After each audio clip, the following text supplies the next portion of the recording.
Yo, hello everybody. In this video, I'm gonna be talking. I sound like a robot. I'm talking about red, green Luffy, basically. And what to do with him, why you should play him, his advantages, benefits, the list. Why you shouldn't play him, because there are reasons to not play him. Obviously, it's like if there were no downsides to playing him, he'd be the best deck in the game, and he's not. So, am I qualified to talk about this? Short answer, no. Long answer, kind of. I went 5-2 at Chinoy's. It's the online cups. Yeah, they had a 256 player event. I went 5-2, which was a good showing for an off meta leader, I'd say. And I'm top 1k. Voice crack. Top 1k on ranked right now. Over this bounty stuff. This is the deck list I use. I'll talk about that in a second. I'd also like to show you that I should have probably prepared this sooner. But I put like over 100 games into this, and if you go over here on the ranked thing, I am. If I go to my deck list, it is. Oh, why is it showing me Luffy? Right, this is slow sometimes, but my list is the. Which one's mine? This one mine? Yep, this is. They're all mine. I don't know why it's. This is just a glitch. This is the same deck. This is my deck list. It's the best one on ranked right now. So I do recommend you try it. It's a lot of fun. I think the list is very solid. It catches people by surprise because they don't know what to do against it because it's off meta. Because everybody's practicing against the same 2-3 decks. So when they see this, they're like, what the fuck? They don't know what to prioritize or what to do or what to not do. So that's the first benefit of playing red-green, is the element of surprise. Like, you have Zoro, you have aggro tools that you can race, like, opponents with, like, if you're playing against blue-purple, you want to race them and avoid this. You also have, like, Gum Giant Pistol, which is the go-to of a card, and you also have Unblockable, and you have Tashigi, and there's a lot, and you have Dead Man's and Charleston, which is like Gum Giant, but not. So there's a lot of good things for this leader, so I'll kind of go over the list now, and then I'll talk about matchups, and I'll go, the list will bleed into matchups. So I'm running 10 touches, it's just 6 Nami, full Garp. Garp is superior to Nami because it searches Tashigi, and if you don't see Tashigi into Ace, you're probably not winning that game. I'll be honest with you. If you see Tashigi and then like Zoro and Luffy, you're good.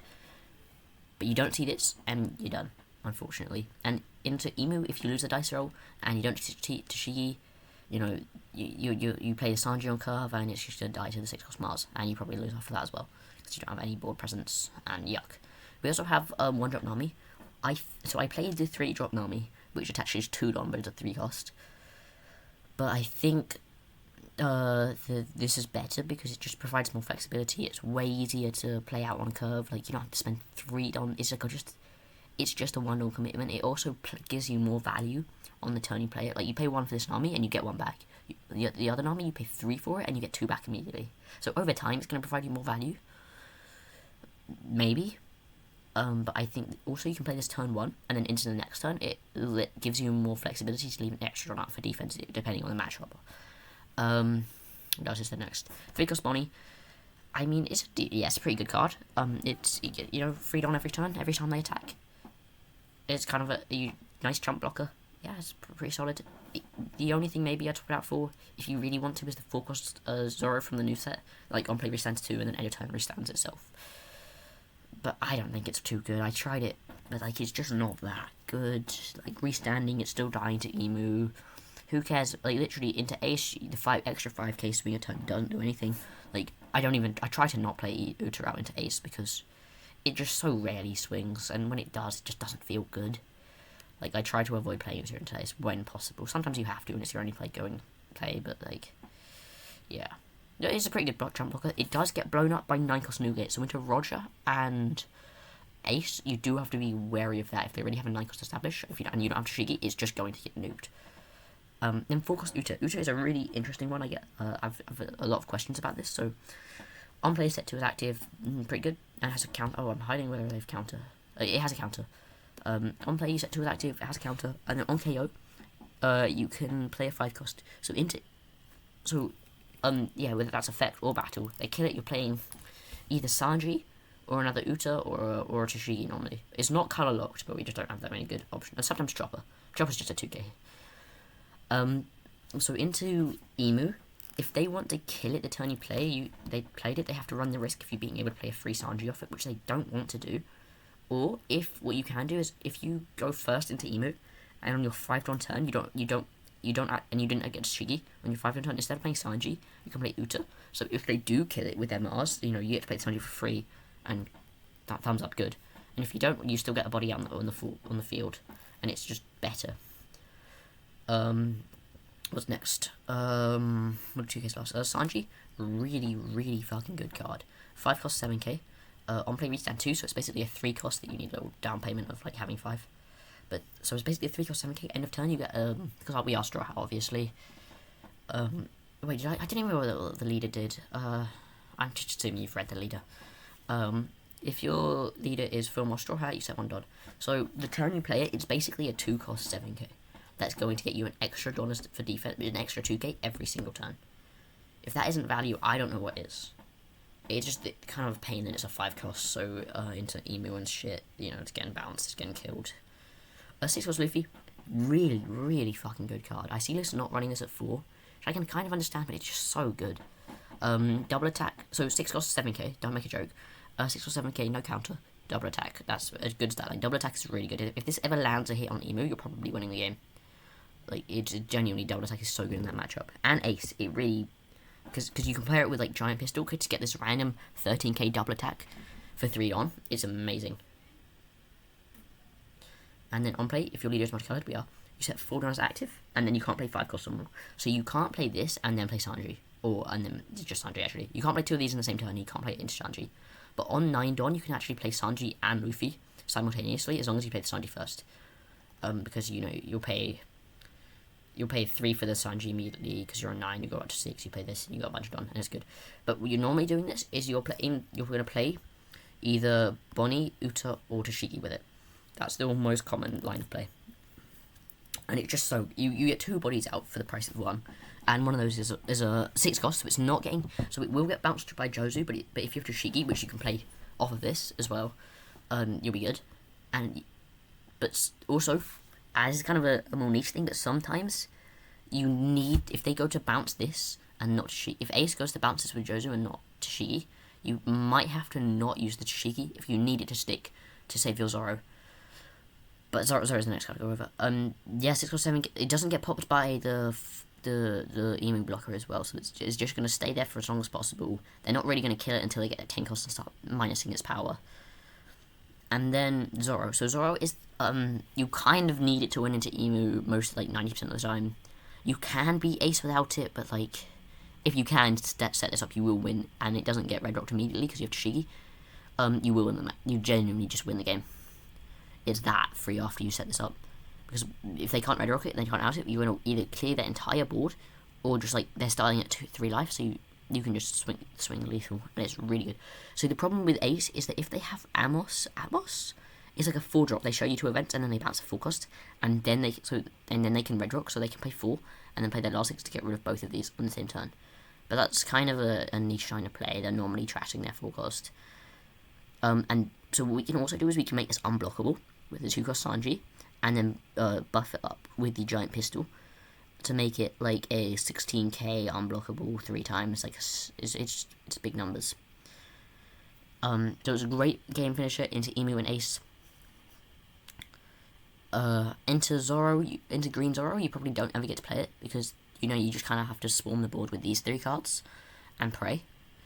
And into Roger, it's the win con. Like genuinely, Roger is so free as long as you get this out, and if they don't see their perfect curve. Because yesterday I was playing in a playing in one of those online cups. And I ran one. I'm on stream, but I will put the link to it. I'll put the link to the clip of the game in the description. But I was playing against it, and genuinely before my Zoro could even swing, there were 2 10-kill shanks down the field, so I couldn't poke with the 7s, which is really good into the Roger matchup because just poke a card for free, even if they're a 7k leader. But because there were 2 of them out, I couldn't poke. He already pressured me to 0 life because obviously, like I'm not defending a 12k Roger swing that early in the game because you ramp to it so quick. But generally, Roger is a good matchup. Zoro, good matchup. Ace, favoured to good, but not that good. It's like closer to 50-50. If you see your pieces, you are winning the game though. And Emu, not so good. Emu's a harder one. Or Charlestone. So I'm gonna ask. I see a lot of common misconceptions about Charlestone. So basically, Charlestone, how it works is in tandem with the leader effect. It's like kind of the sequencing. I am a judge, so I do know kind of what I'm talking about. Only recently though, and I got a bit like it is whatever. So you can. So when you use Charleston, you have to use your leader effect before you can use the Charleston effect, and after you set those 3 dons active with the Charleston, you can't then go back and use your leader effect on that same attack, if that makes sense. So if they're swinging 9 at me and I have like 3 don open, I can use my leader effect to choose my leader to power up, obviously, to get me to 7, and then I can Charleston, trash 1, that will get me to 11, I'll counter the attack, and I'll have 3 don left, or whatever I rested.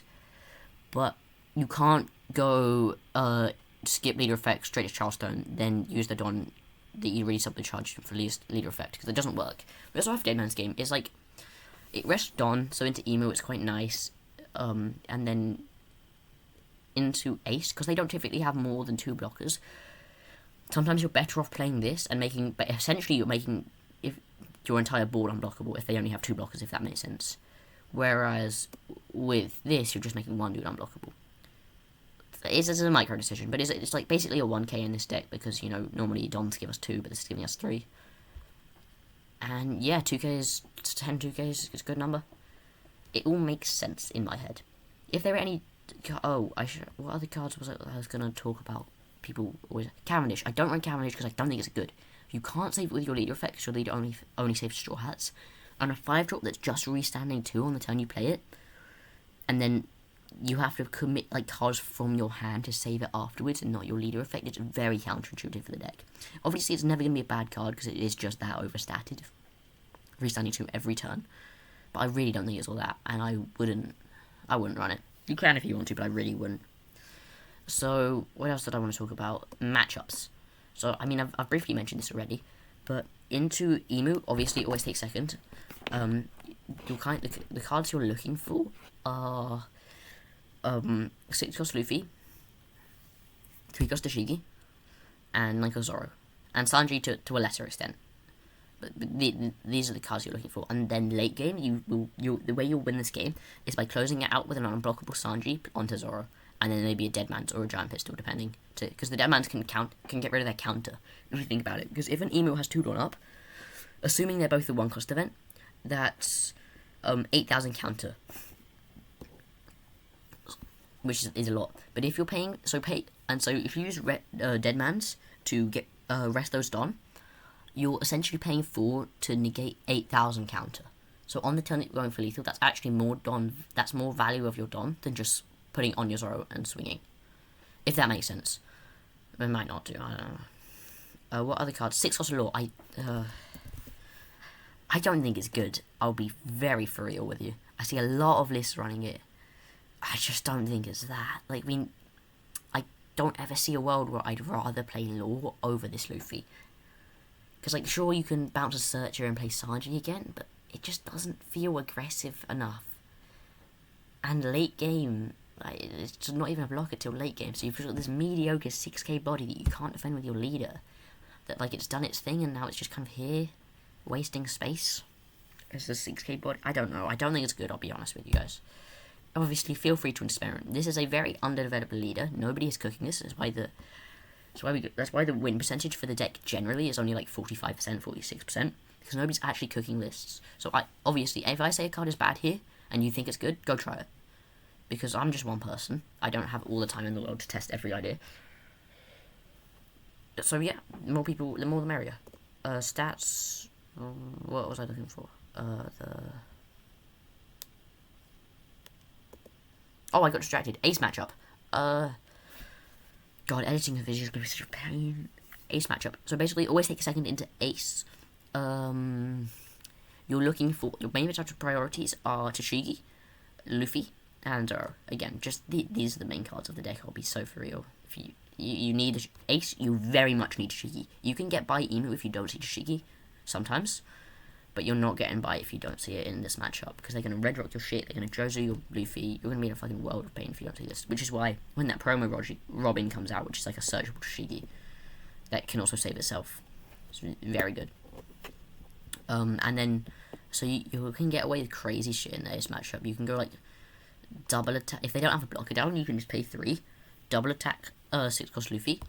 So they're either giving you like, so you'd be a 13k swing, so they're giving you 4 cards, like their leader effect, and then 3 2Ks.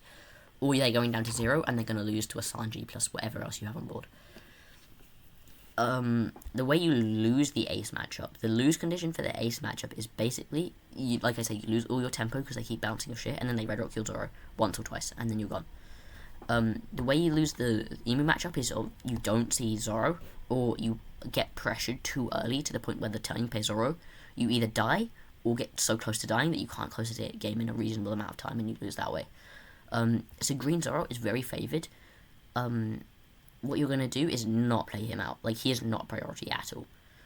Because, play into Zoro, you play this out, and you have, like, no Don to defend any of your dudes. You also have to take a lot of, not a lot, but you have to be wary about your life. Your life is a very valuable resource in the Zoro matchup, and you need to be wary of how much Don you're leaving up every turn, and what they're going to punch at, and whether you need to use the Don to save your board or your life. It gets quite tricky. And another thing about the ace matchup, Zoro, is that you're probably going to take 3 of their life and kill them in just all in one turn. So don't hyperfixate on getting them to 2 life like the other matchups, like Ace and Emu, because that's not a priority here. You're going to destroy once you have full control over the board, you just win. And you can also because they're not running crazy counter like the other decks, so you can realistically push them down to 0. Or to win on the game when they're at 3, just with double attacks and 7k swings, because you're probably going to have several of these guys out. And also, don't play Tashigi in that matchup, don't play Bonnie, they're going to get rested, they're going to get killed. Or maybe, not never, but try to avoid playing them. Never play Tashigi, obviously, but maybe sometimes you can have a niche scenario where Bonnie is. That's also another reason I like not 1-cost Nami more. Into Green Zoro, they're going to target the 3-cost Nami. Into Green Zoro, when you're playing the 1-cost Nami, they're not targeting it. And then finally, for the main, the big matchups in this format, Roger. So, Sanji is knight. These are, I'm on a broken record, these are the main 3 cards you need. When they have 9 gate, they can actually, the 9-cost new gate, they bust their leader. They can actually use their Divine Departure plus the new gate effect to kill your Zoro. Because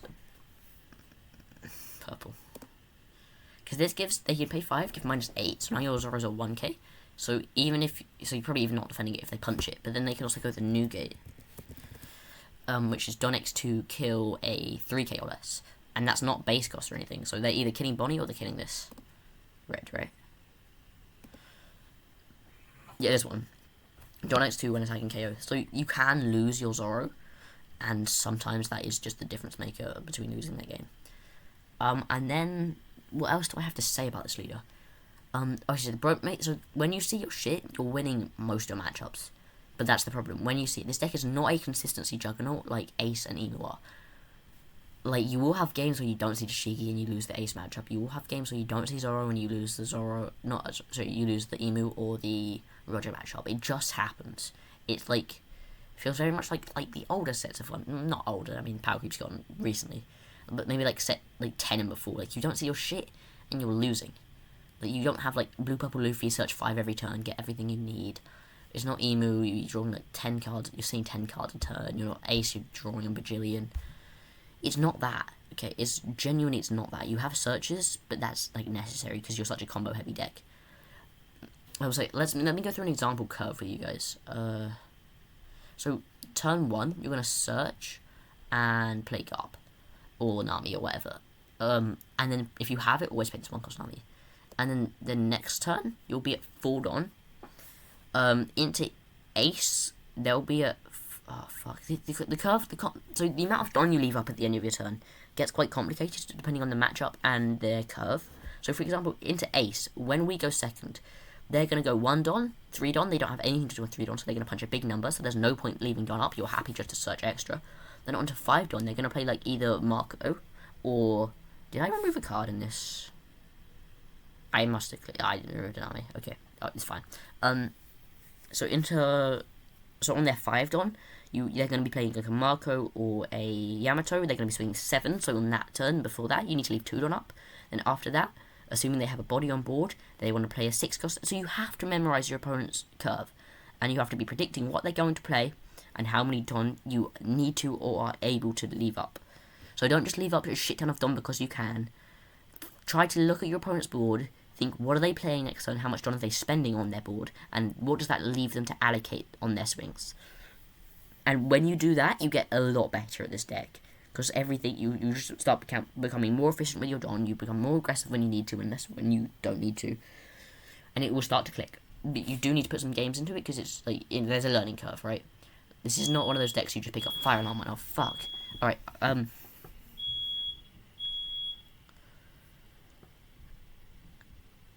okay, I'm back. I think that's it for the video. If you want me to, I'll make a video talking about matchups. If it gets popular enough. But if not, I won't. I don't care. I'm just kind of trying to make this video. I did not make the intro again. I'm trying to make this video to inform people of the Red Green Luffy. It's not a terrible deck. It does shit. I'm going to locals in 30 minutes-ish. Yeah, it's a real deck. It does things. It can beat the meta decks. It has the element of surprise with the bullshit buff Luffy, buff Zoro, lethal out of nowhere. Oh wait, it's unblockable and you lose. It has that element to it. So yeah, go out there, try this list, make changes if you want. Actually, before I end, I'll put some other lists on the screen for my friends that are also doing quite well with this deck. Thank you guys for watching so much. I don't think anybody probably made it at this point in the video, but yeah, awesome. Thank you. See you. Bye.